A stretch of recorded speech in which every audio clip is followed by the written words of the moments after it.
care. This is going to be our closing session today, I'm just afraid, because what we're going to be doing is after this taking some summer vacation, which all of us can enjoy and to use a little bit. So it's been a real joy learning with you. We've been doing this now for 68 and a half weeks. That's how many weeks since we started. And it's been remarkable, and it's been a wonderful conversation. We've done some great learning together, and I really appreciate everybody coming on and sharing this learning with me and taking very good care. I wish we could end on a happier note, but we're learning like Echa, which is this very sad book of the Bible. So before we get started to Echa, anybody have any outstanding spiritual questions, either about the texts we've been learning or about just about anything else? I want to make sure to cover them because I don't want you to spend the whole summer wishing you'd asked the question. Anyone have anything they wanted to raise before we get started? That would be good. All right, so let's talk. So the history is very simple. There are two great empires in the Middle East that define the geopolitics of that region. The Mesopotamian empires to the north and east of us, and the Egyptian empire to the south and west of us. And those are the two empires that really define the history of the ancient Near East. Usually one or both were in ascendancy. So there were years, centuries actually, when Mesopotamia was up and Egypt was down. There were centuries when Egypt was up and Mesopotamia was down. There were 3 centuries when neither one was. 3 centuries when neither the Mesopotamians nor the Egyptians had the force or the political unity, is really what it is, to gather up large armies and conquer and control the region. And that's when we flourished, right? The story of the Exodus from Egypt coincides with the fall of a great Egyptian empire. And for the next 3 centuries, there is a power vacuum in the ancient Near East. And that allows King David and King Solomon, and then the 2 kingdoms of Israel and Judah, to thrive, because there's no major global power, negotiating all of the terms of trade, all of the terms of political influence. And that's when King David really unites the tribes of Israel into the Israelite nation. That's when Solomon extends the reach of that kingdom, and we become a world power. And under the hegemony of the kings of the north, the northern kingdom really did much better than the southern one because there was more farmland up there. The northern kingdom becomes quite powerful. And then things change. Now, it isn't that things change. It's what happened really is that things went back to the way they should have been. They went back to normal. And normal means you have the rise of a Mesopotamian power. And the first great Mesopotamian power is called in Hebrew Ashur. In English, we call it Assyria. It's a northern Mesopotamian city-state. Today, it's called the city of Mosul in Iraq. That great city-state, capitaled in a city called Nineveh, gathers in enough political power. What that means is that the city-state unites all of the local areas into a power, into a country. So you have enough manpower to both farm and create wealth, and at the same time to go conquer countries. And Assyria becomes the first world global power after this 3-century quiescence, this 3 centuries of quiet. And the Assyrian Empire in the year 722 comes across the Fertile Crescent, that is across the north of Syria and down the coastal highway on its way to conquer Egypt, because that's what you do if you're a Mesopotamian emperor. You want to conquer the highway to Egypt. If you control the highway between Egypt and Asia Minor, Egypt and Mesopotamia, you control the world. You control the world. And so they come across the Fertile Crescent, down the highway. We happen to live on the highway. We happen to live on the highway. So the first thing that happens is the kings of the north of Israel underestimate the power of this great empire, and they decide to resist. They gather in the other city-states in the area, small countries, basically small city-states. They put up a front of resistance, and the Assyrians smash them. and they destroy the northern kingdom of Israel in the year 720. And they exile the citizens, the leading citizens, the king and the leading citizens, back to Nineveh, the capital, and they plant a garrison of soldiers in the city of Samaria, which was the capital of the northern kingdom, and that's what we call the 10 lost tribes. When the Assyrians come to Jerusalem, they besiege the city of Jerusalem. Jerusalem pays them their tribute and doesn't resist. And as a result, Jerusalem does not get destroyed. It does get robbed, but it doesn't get destroyed. And the southern kingdom lives under Assyrian domination until the Assyrians are then supplanted by a southern Mesopotamian city-state called Babylon. Babylon today is Baghdad. Okay, the southern Mesopotamian state of Baghdad or Babylon takes over the hegemony, takes over rule of the world from the northern Mesopotamians in Mosul or in Nineveh in Assyria, and they also come and demand tribute, and the Israelites, the Judeans, the Jerusalemites, pay them the tribute. And then in 596, the Babylonians come because the Israelites, the Judeans, decided to stop paying their taxes. Okay, they stopped paying their taxes. So the Babylonians come with a very, very large army.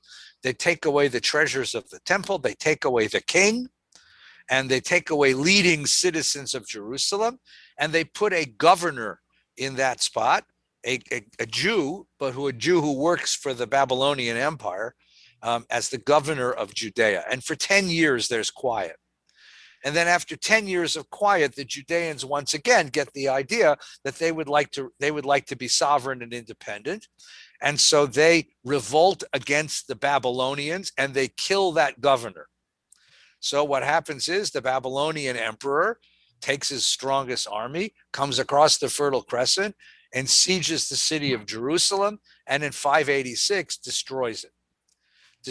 Breaks through the walls, destroys the holy temple. Now, destroying a temple was generally not something that pagan kings did. But in this case, they saw the temple as a symbol of the resistance of the Israelites who had been so difficult to govern all along. The Romans are going to conclude the same thing 600 years later. And they destroy the holy temple, exile the leading citizens, and leave the city bereft, without walls and without most of its population. And that's what we're reading in the book of Eicha, the book of Lamentation. Now, 40 years before this, there rose a young prophet by the name of Jeremiah, who began having visions of the destroyed Jerusalem and began prophesying with great passion. You've got to change your ways. You've got to change your ways.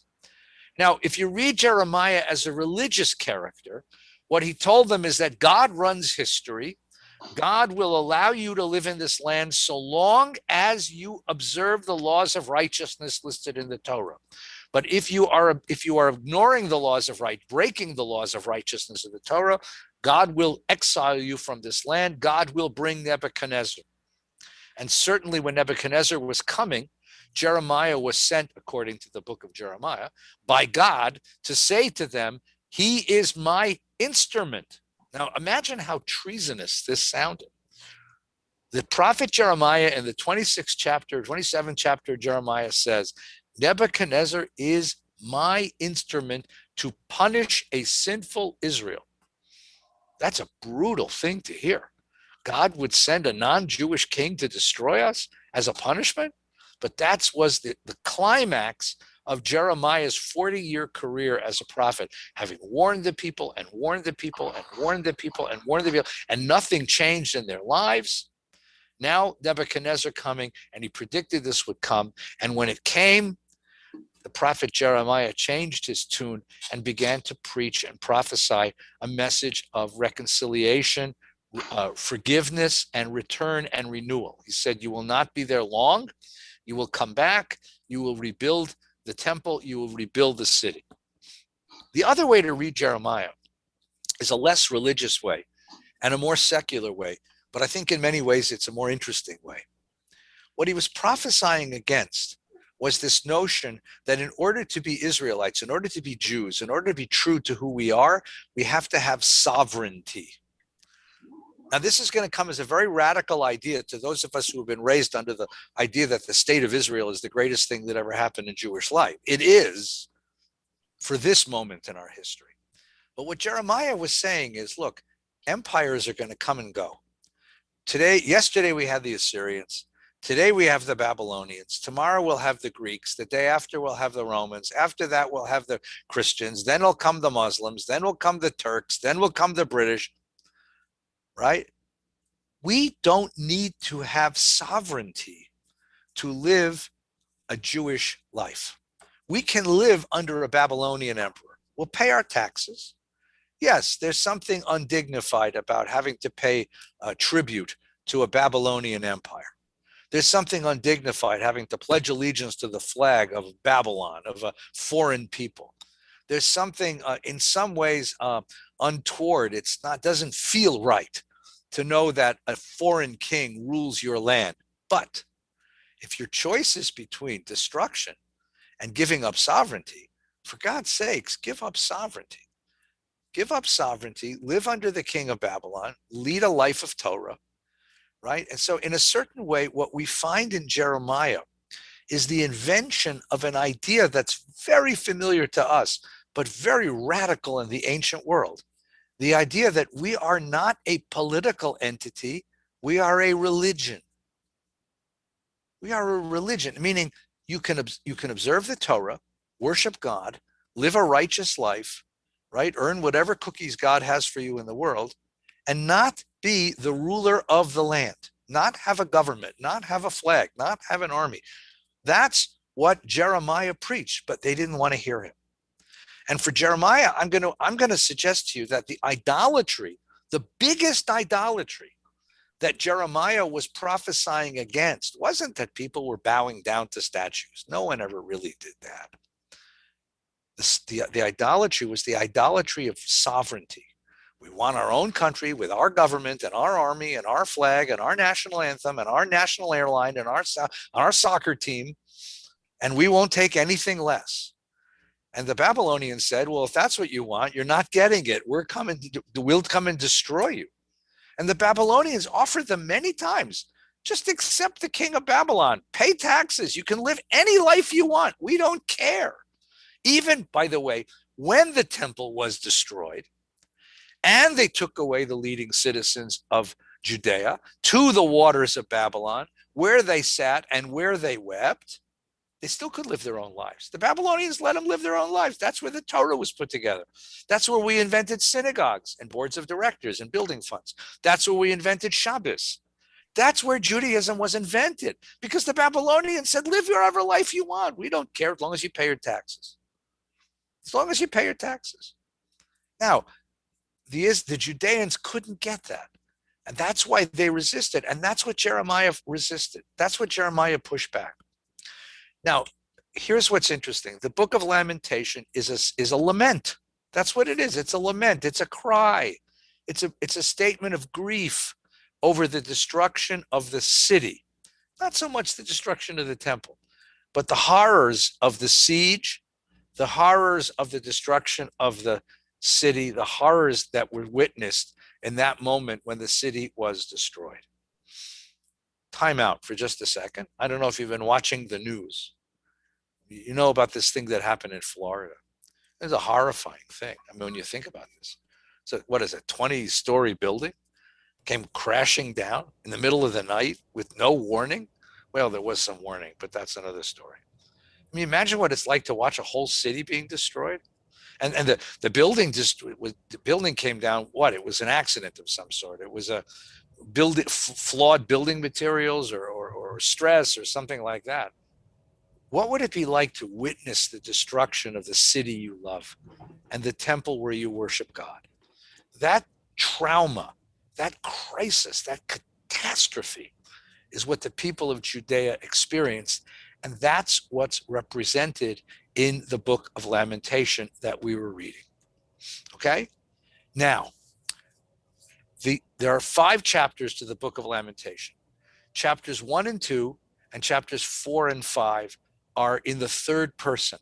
They talk about the city, they talk about the destruction, they talk about the starvation during the siege, they talk about the murder, they talk about all of the horrors of this war and the horrors suffered by the civilians in this city. Chapter 3 is different. Chapter 3 is a very strange chapter. When you're reading Eicha has its own trope. When we read Torah, it has a melody. Everybody's heard the melody. Bereshit bara Elohim et hashamayim ve'et haaretz. If you've ever took Yossi's class, it's mapach pashta zakev katon merchat tipcha munachet nachta, right? And then Haftorah, which is prophets, has a different melody, right? It's Baruch atah Adonai Eloheinu melech haolam mapach pashta zakev katon merchat tipcha munachet nachta. Every book of the Bible, the Torah has its melody, has its trope. Haftorah has a trope. Eicha has a trope.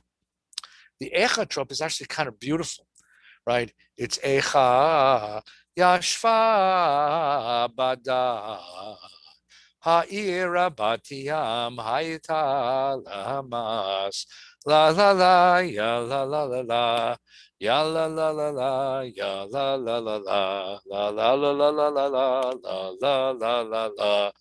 It's a kind of sad melody. Can you hear the sadness in that melody? It sounds beautiful, by the way, on a cello. It's really a good cello melody, right? Chapter 3 is not only different than the other chapters in its literary structure because it's written in the first person. Chapter 3 has a different melody. It's read with a different trope because it's so much sadder. It is a personal lament. So let's take a look at chapter 3. Before we do, any questions so far? Yeah, yes, Douglas, please. Yeah. Do scholars believe there are different authors of 1, 2, 4, 5, and 3? Yeah, the tradition said that Jeremiah wrote the whole book, and you'll see why in a minute.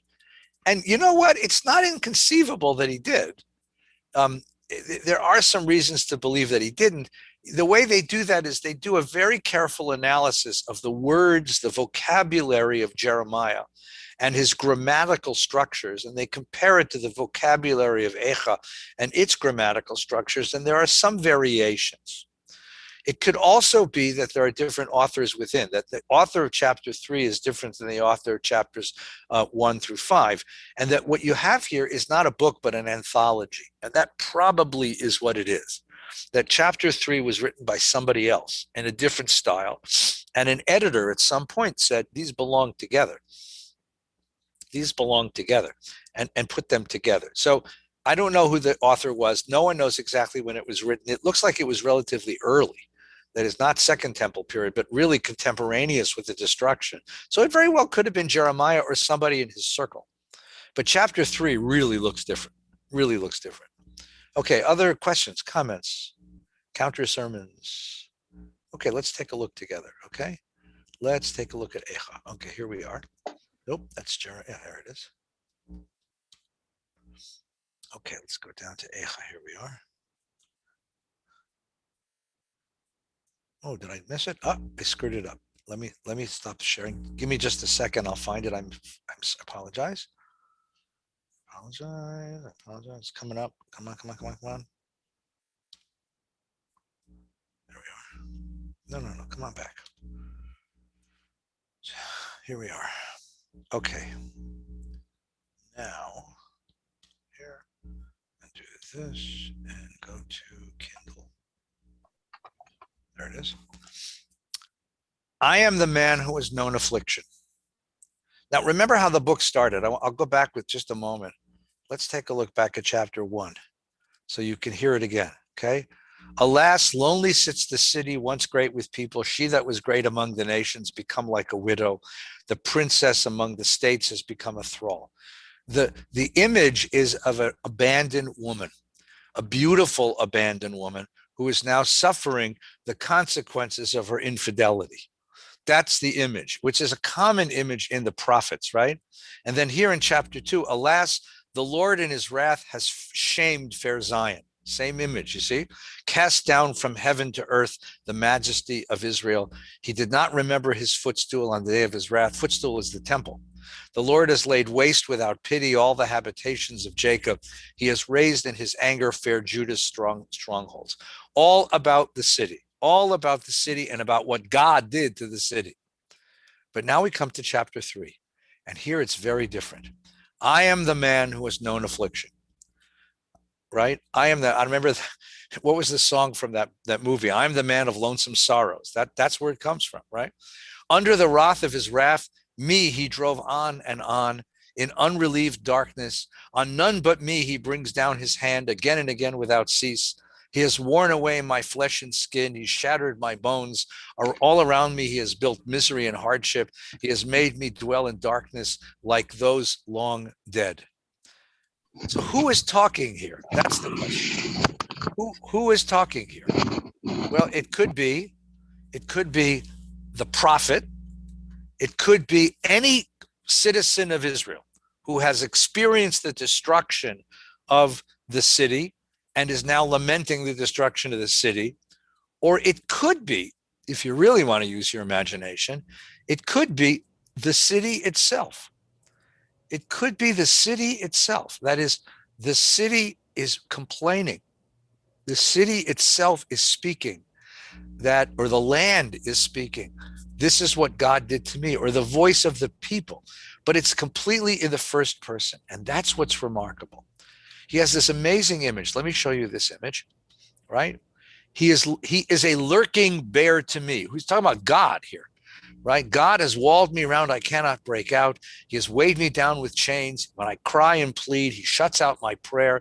He has walled in my ways with hewn blocks and has made my path a maze.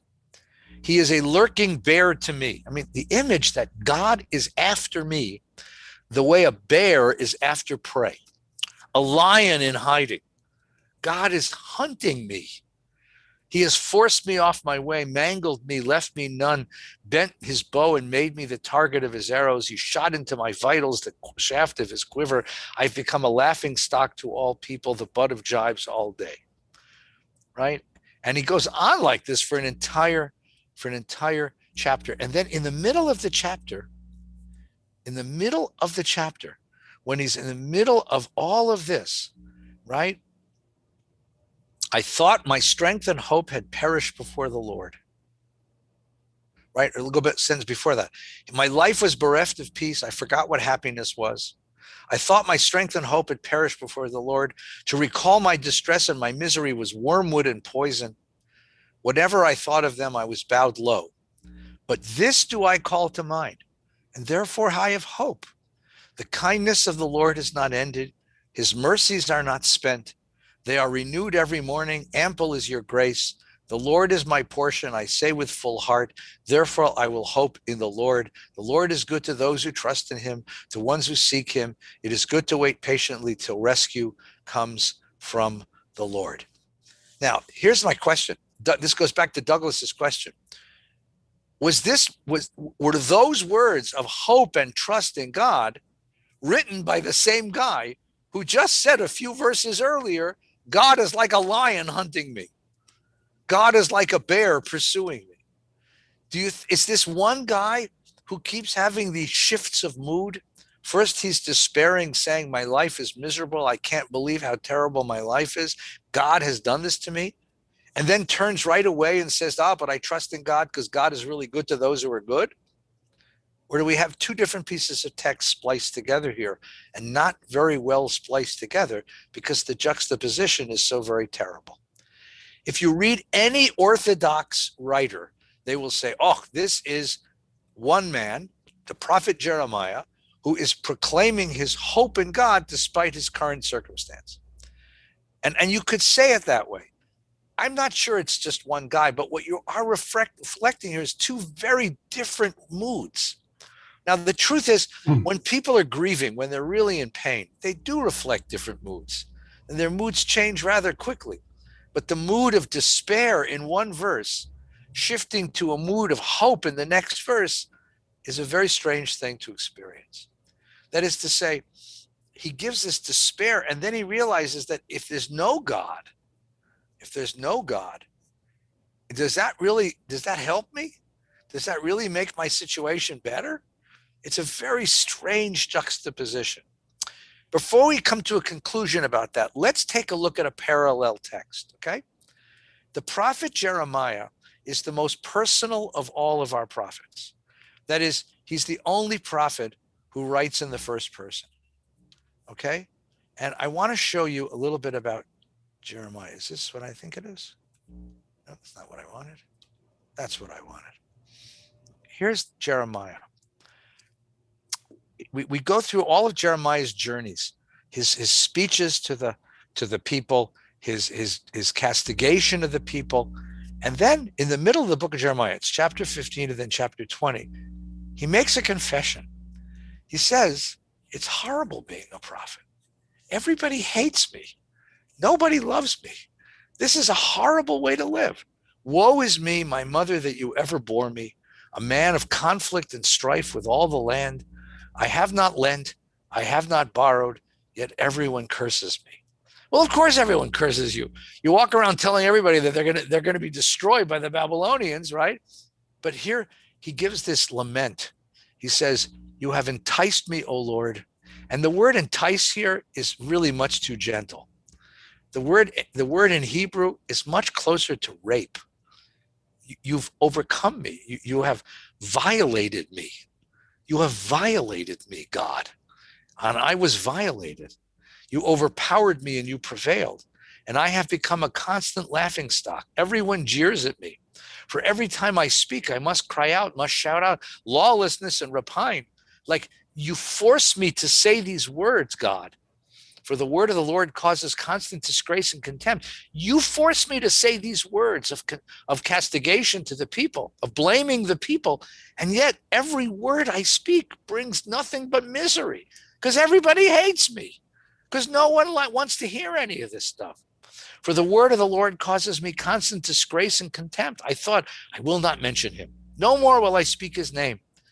I'm going to give up this prophet business. I'll go be the lawyer my mother wanted me to be, or the plumber my mother wanted me to be, right? But his word was like a raging fire in my heart, shut up in my bones. I could not hold it in. I was helpless. He says, I didn't want to be a prophet. It hurts, but I couldn't avoid it. It's burning in me. It's nothing I can escape from, right? I heard whispers. I could not hold in. I was helpless. I heard the whispers of the crowd, terror all around. Inform, let us inform against him. And my supposed friends are waiting for me to stumble. Perhaps he can be entrapped and we can prevail against him and take out our vengeance on him. Accursed be the day I was born. Let not the day be blessed when my mother bore me. Accursed be the man who brought my father the news and said, a boy is born to you, given such joy. Let that man become like the cities which the Lord overthrew without relenting. Let him hear shrieks in the morning and battle sounds at noon, because he did not kill me before I was born. That's a tough thing to say. I should have been dead. Better dead. Why did I ever issue from the womb to see misery and woe, to spend all my days in shame? If you compare that lament to the chapter 3 that we just read before, you get a sense of what Jeremiah is talking about. The sense that, the catastrophe of being a prophet. And here, what you find in chapter 3 is the catastrophe has been internalized. It's not somebody else's catastrophe, it's mine. I feel the catastrophe of Jerusalem in my bones, in my feeling. And this becomes a kind of trope through, it becomes a trope through Jewish history. That the exile of the people Israel is something that all of us carry with us all the time, which is one of the reasons why you smash a glass at the end of the wedding. It's one of the reasons why you're supposed to leave a corner of your house unfinished, right? It's one of the reasons why you constantly remember, and why Tisha B'Av comes each year, to constantly remember the sense of exile of this people, right? And constantly hope for something better. Constantly hope for redemption. That becomes part of who we are. So in the book of Lamentation, we have these two themes that go together. This terrible, terrible sense of suffering, and then these glimmers of hope. And yet, maybe, perhaps, there is a way to return. Maybe there's a way to gain grace. Maybe there's a way to gain favor. And that's really what the book of Lamentation is about. And the real question that's interesting to ask is, why didn't they give up hope? I mean, a people loses its city, loses its temple, loses connection with its God, has a guy like Jeremiah running around telling him it's your own damn fault, you did this. And yet they never gave up hope. And for all of the years of Jewish history, they never gave up hope. That's one of the great miracles of Jewish history. So let's take a moment. What do you think? What kept them from giving up hope? That's the question. All right, first Andy and then Stanley. Go ahead. So first off, I wanted to kind of answer your question about, is it two authors? And I believe from reading that piece from Jeremiah, there definitely was, because as I'm listening to it, I literally for a second thought I was listening to Job. Yes, and if you look at the story, I want to say the melody of the way the words are written, and I'm using music because to me there was like a beat to it. It was like almost going down the same path. You could see I should not have been born. There's all these that dread it's almost identical. Now it also could be an author or an editor changing it, but I don't think so. I think that's really another person wrote this. Mm-hmm. In regards to the point of, why not give up faith? That's the story. Again, where I'm going back to the story of Job, that's who we are. It's like, you know what, no matter what, I have to do what's right for me. It's like the human condition. I know I have to do what's right in my mind, my soul. And if this is, I know I'm going through hell right now, but that's what I feel, that I have to go through that because in my mind, that's the right thing to do. I think that's a wonderful way to think about it. That even in moments of desperation, you grasp for something to hold on to give you some hope. And if it's been a God you believed in all along, then you find some way to reconcile with that God that you believe in all along, right? Just to help Andy's wonderful point. Let me see if I can find the text again. I apologize. I keep losing the text. If you look at the end of the book, if you look at the very end of the book of, in chapter 5, it has a section that you'll all recognize, right? The section that you'll all recognize is read in synagogue on Shabbos morning, right? In the end, we go back to the third person discussing the destruction of the city. But the last verses of the book are right here. Hashivenu Adonai Alecha. Hold on 1 second. There we go. Hashivenu Adonai Alecha v'nashuva chadesh yameinu kekedem. Take us back, God, to yourself, and let us come back. Renew our days as of old. Right? That's a remarkable statement.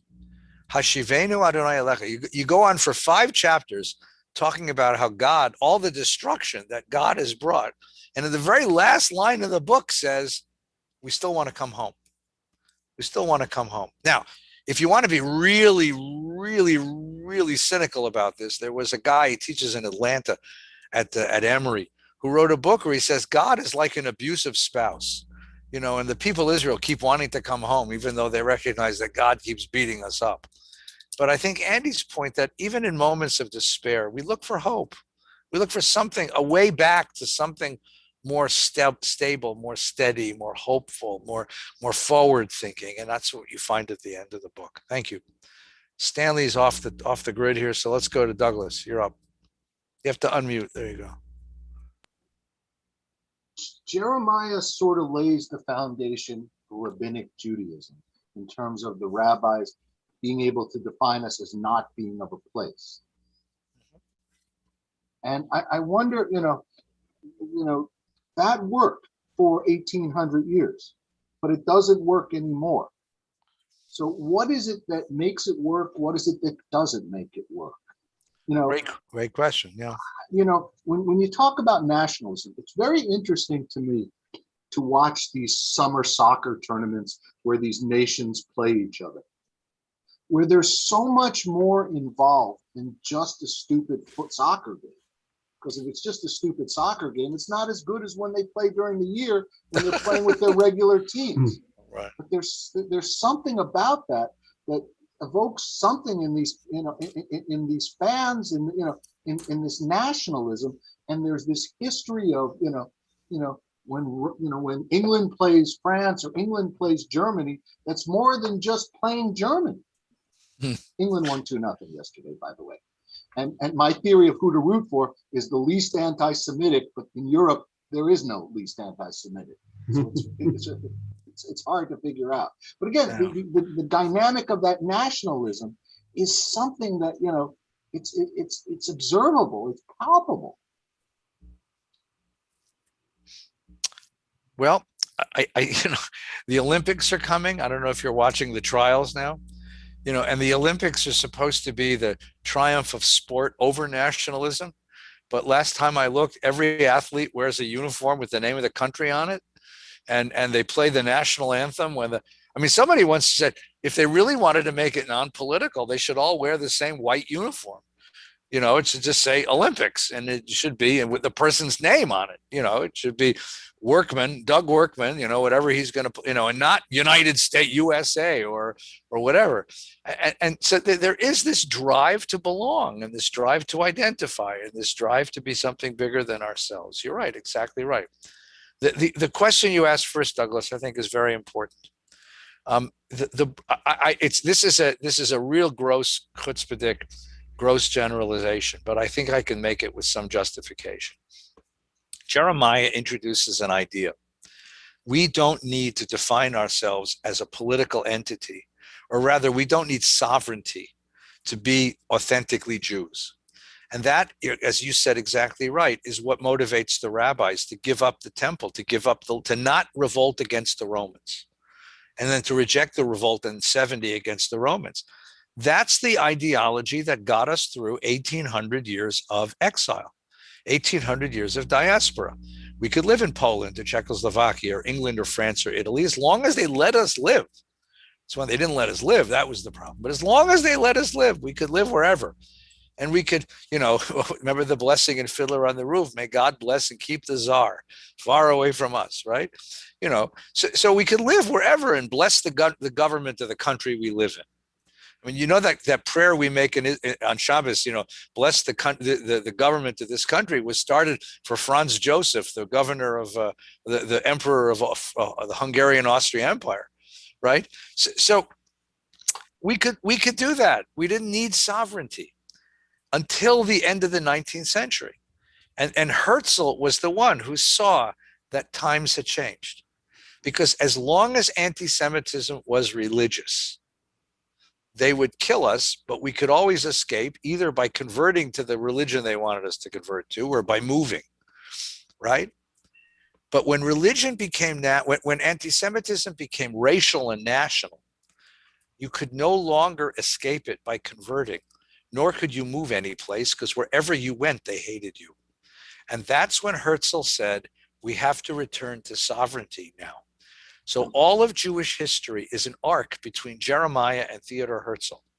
Between 586 BCE, when Jeremiah made his prophecy, and 1897, when Theodor Herzl writes The Jewish State and convenes the first Zionist Congress. And today we live in a world where I think Herzl has been proven right. Unfortunately, it took us 50 years to prove him right. Because had there been a Jewish state in existence in 1939, we could have gotten, not everyone, but many of the European Jews out of Europe. But there was no place to go. America wouldn't let us in. Palestine was closed to us, and we got stuck in Europe.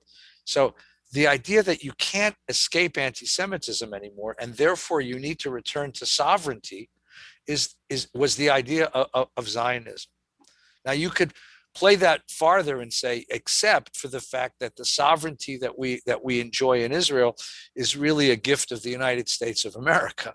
And the gift of the United States of America is not only in its strategic interest, but it's because diaspora Jews, advocate on behalf of Israel. And that's a very interesting case to make. And that's that's the next layer of the story.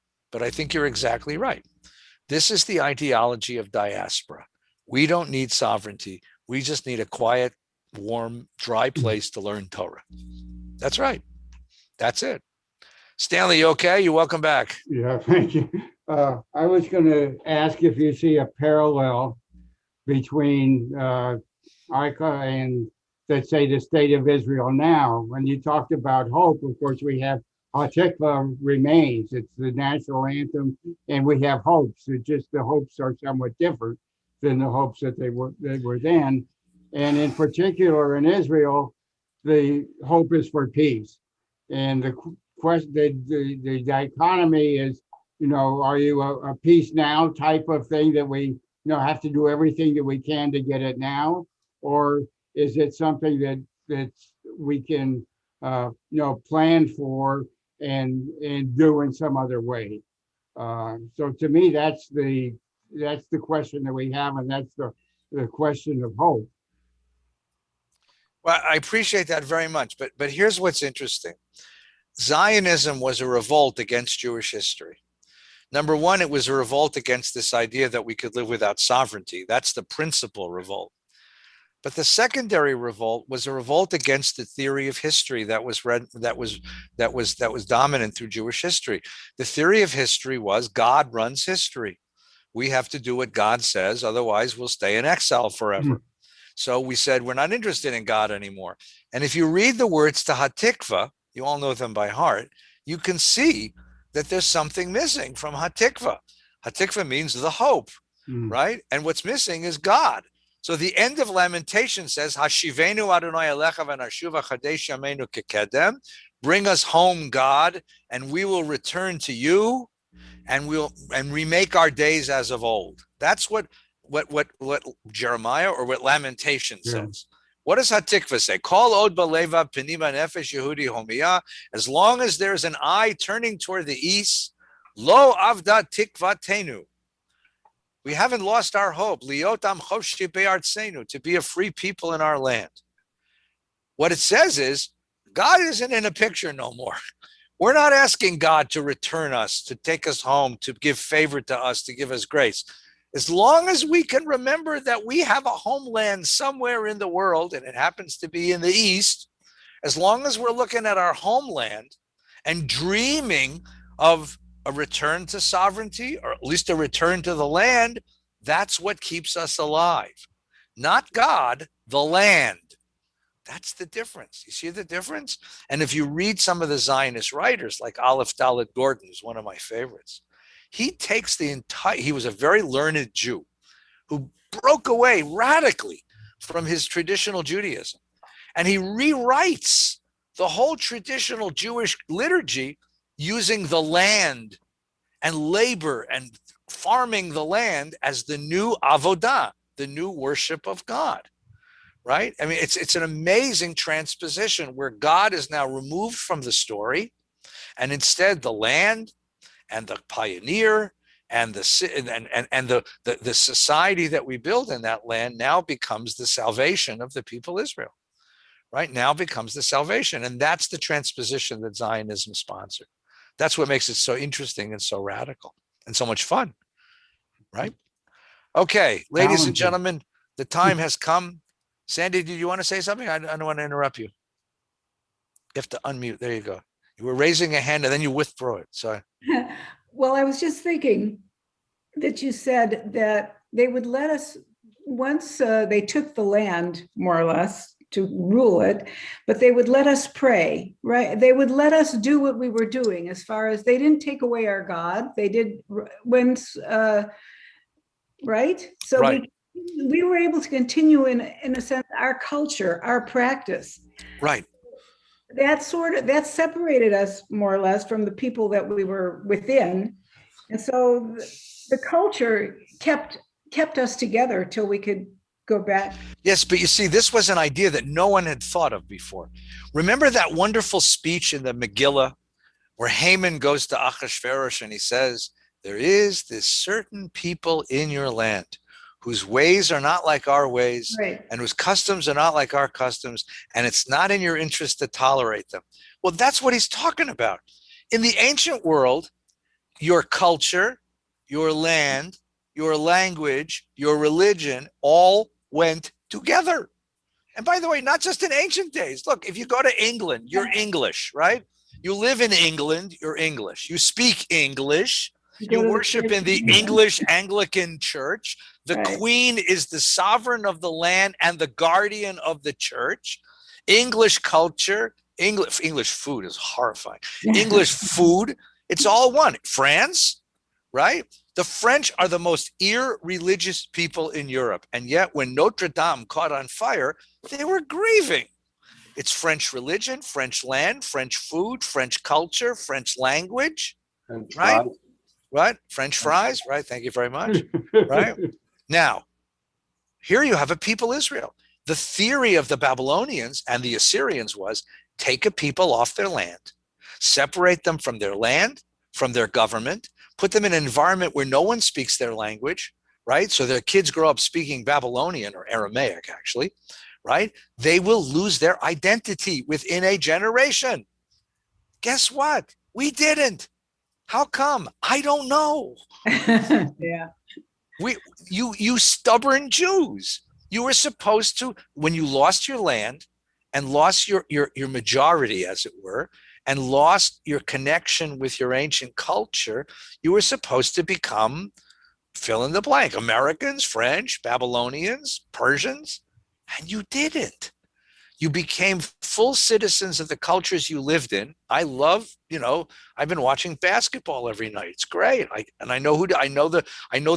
can't figure out the between charge and blocking, but I know most of the rules of basketball. I don't think either the refs can either, by the way, right? I mean, I listen to the Grateful Dead. I eat tacos, right? I am as American as apple pie, but I'm a fully faithful Jew.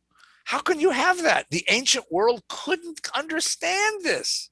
They thought it was some kind of strange magic.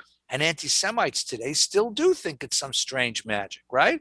That's why they're always accusing George Soros of trying to control the world, because there must be some magic. Because how can you have people that are separated from their land, living as a cultural minority, and they don't let go of their identity? That's so weird. So you're right. You have it exactly right. Jeremiah is proposing an idea which even to this day is kind of strange. And Haman understood it. There's something weird about this people. Okay, I'm going to leave you a summer to think about what's weird about us. When we come back in the fall, I have to figure out how we're going to do this, because I would love to come back in person, but I'm really enjoying teaching on Zoom because I don't have to wear pants. So we'll have to figure out how to do this. A tie, yes, but we'll have to figure out how to do this in the fall, and I haven't yet figured it out, whether we'll do it every week or every other week like I was doing before. We will figure it all out. But in the fall, starting in the third week or fourth week of August, you'll see my announcements, and we'll start Lunch and Learn again, and we're going to do Kohelet. We got to learn Kohelet. We got to learn the meaning of life. Okay. So listen, all of you, I want to thank you. I want to bless you. You see, Bob and Rhoda are here, and a lot of this is their fault, because it's their generosity that made all of this broadcast stuff possible. So Bob and Rhoda, you have all of our blessings and all of our gratitude and all of our thanks. And to everyone who's come to learn, it's great to have you guys here. And I wish you a wonderful, wonderful summer. I'm around if anybody wants to say hello, eat a popsicle, have a glass of wine together, let me know. But stay well, and we'll see you soon. Take care. Thank you.